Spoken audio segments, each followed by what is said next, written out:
Existe-t-il un ordre naturel? Qui dit ordre, dit arrangement, disposition harmonieuse de choses qui sont liées entre elles selon une logique, selon des rapports apparents, visibles, et puis qui sont constants, ça ne change pas tout le temps. Bref, un arrangement, un ordre inclut une loi qui ordonne, un principe d'ordonnance. Et en ce sens, il y a évidemment un ordre naturel. Il y a des lois de la nature, il y a des lois qui existent indépendamment de notre volonté humaine et indépendamment de toute loi écrite. Elles existent. Et cet ordre naturel, bien, se retrouve partout, en physique, évidemment, en biologie, en sociologie, dans les rapports des hommes, en astronomie, etc., etc., en tout. Alors certes, il n'est pas toujours facile d'énoncer explicitement et parfaitement certaines lois, mais en tout cas, notre expérience suffit à nous convaincre qu'elles existent.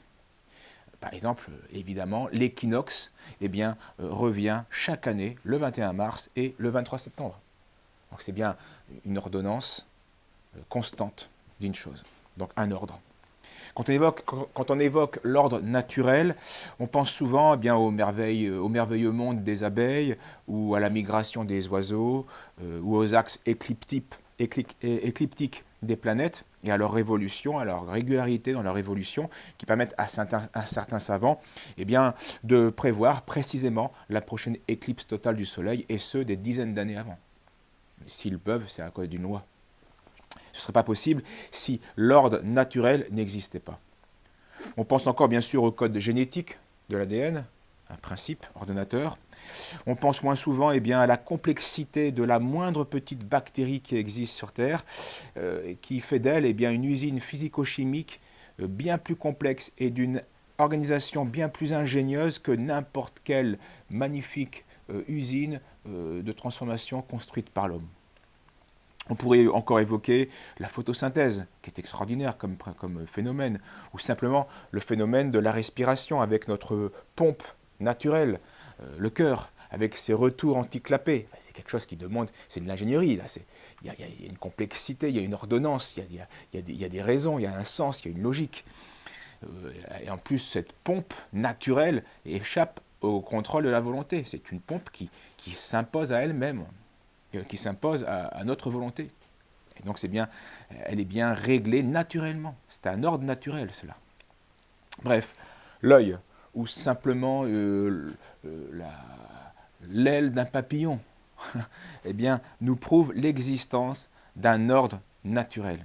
Prétendre que tout cela est le fruit du hasard, du chaos, c'est une pure absurdité. Nous ne vivons pas dans le chaos, mais dans un monde qui est ordonné, avec des lois qui ont été conçues par une intelligence souveraine. Et donc, essayer d'expliquer notre monde, sa vie, ces lois naturelles que nous constatons par le hasard, ça revient, c'est aussi absurde qu'admettre que l'explosion d'une imprimerie puisse être à l'origine d'un dictionnaire. Tout explose et les feuilles, l'encre et les caractères s'entrechoquent, et avec le temps, ça vous fait un dictionnaire de A à Z. Absurde. Le fameux physicien et mathématicien français qui a mis au point la théorie de l'électromagnétisme, donc André-Marie Ampère, qui est mort en 1836, déclarait que la preuve convaincante de l'existence de Dieu est dans le fait, c'est un fait, de l'harmonie évidente qui découle de l'ordre d'un univers qui se maintient et par lequel tous les êtres trouvent dans leur organisme, donc en eux, tout ce dont ils ont besoin pour se perpétuer, se reproduire et se développer. Prenons parmi les 9500 espèces de fourmis différentes, prenons l'exemple des fourmis argentées du Sahara. Regardez, vous avez des vidéos sur cela, c'est très beau, comme sur tout ce monde animal. Il y a des reportages qui sont extraordinaires aujourd'hui. Alors pour chercher leur nourriture dans le désert, ces fourmis argentées ne disposent que de 7 minutes, qui commencent à partir du moment où elles sortent de leur fourmilière, qui est enfouie dans la terre, à 46,5 degrés, et puis elles travaillent jusqu'à la température de 53,5 degrés, et ensuite elles rentrent. Et ceci, elles le font chaque jour. Chaque jour, elles travaillent 7 minutes pour faire vivre leur fourmilière. Alors, elles rentrent à 53,6 degrés, pardon, eh bien, c'est la température qui correspond à la température de leur corps, donc au-dessus de laquelle la chaleur du soleil va les brûler, va les tuer. Mais pourquoi elles ne sortent pas avant ce 46,5 degrés? C'est dans leur instinct. Il y a une loi qui leur dit de faire cela. Mais pourquoi le font-elles? Elles gagneraient plus de minutes de travail, tranquille, si elles sortaient à 37, par exemple. Eh bien, parce qu'en fait, elles obéissent par instinct à une loi de nature, une loi vitale pour la survie de leur espèce, qui est inscrite en eux, qu'elles n'ont pas découverte. Leur principal prédateur, en effet, eh bien, c'est un lézard dans ce désert, qui lui ne supporte pas une température au-delà de 45 degrés environ. Eh bien, ainsi donc, même quand il est posté, il a repéré la fourmilière et qu'il attend les sorties des fourmis pour les gober et les manger, eh bien, il va attendre, puis à un moment donné, 45, 45,1, c'est trop, il est en train de mettre sa vie en danger, donc il fuit, il va se cacher du soleil, et à 46,5 degrés, eh bien, ce sont les fourmis qui sortent et qui peuvent ensuite ramasser la nourriture des autres insectes morts dans le désert pendant 7 minutes et ensuite rentrer et se mettre à l'abri. Donc c'est ce qui permet aux fourmis de sortir et de s'agiter pour leur survie, sans être laminées par le lézard qui ferait une orgie.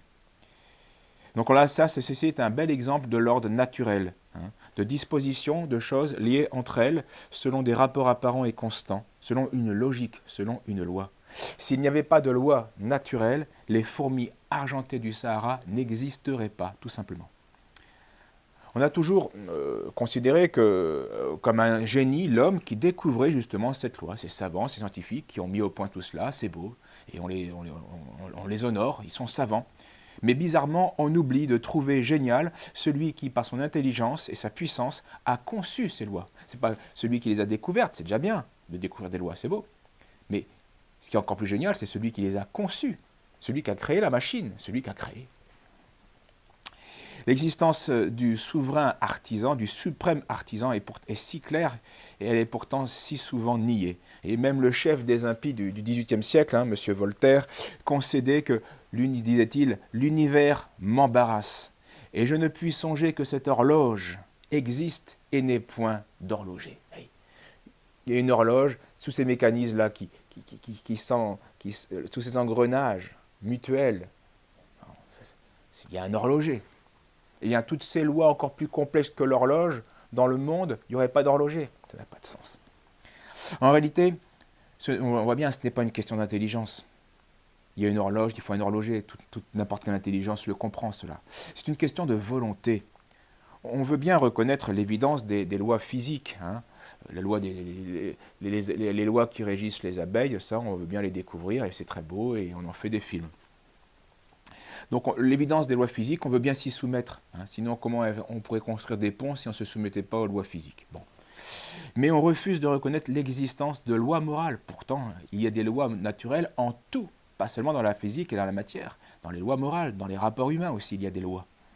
Donc la volonté, en fait, va nier Dieu pour permettre à l'intelligence de ne pas se soumettre à ces lois morales qui la dérangent, qui dérangent une volonté méchante et perverse. Donc, techniquement, on sait construire de beaux ponts, mais spirituellement, notre monde est un champ de ruines, un chaos moral. Donc, contrairement aux fourmis argentées ou aux abeilles, nous avons, nous les hommes, la liberté. Et on a une liberté, une certaine force, dont nous pouvons abuser en refusant justement de nous soumettre aux lois de l'ordre naturel. La conséquence est à chaque fois la même, c'est le désordre dans la cité, c'est la fourmilière qui va en souffrir, et c'est la ruine de l'espèce au final, ou la ruine morale, ou même matérielle. Parce que l'ordre naturel est aussi une injonction morale pour les hommes. Pas pour les fourmis puisqu'elles n'ont pas de liberté, mais pour l'homme, oui. C'est une injonction morale. La loi naturelle devrait être la norme de toutes nos lois humaines afin d'être conforme à la loi éternelle qui est Dieu lui-même. Et la faiblesse humaine peut bien sûr parfois ne pas observer telle loi, mais c'est une chose ça. Mais il en est une autre qui est bien pire, bien plus grave, c'est de prétendre qu'il n'y a aucune loi immuable commune à tous les hommes auxquelles les hommes doivent se soumettre. Nier la loi naturelle.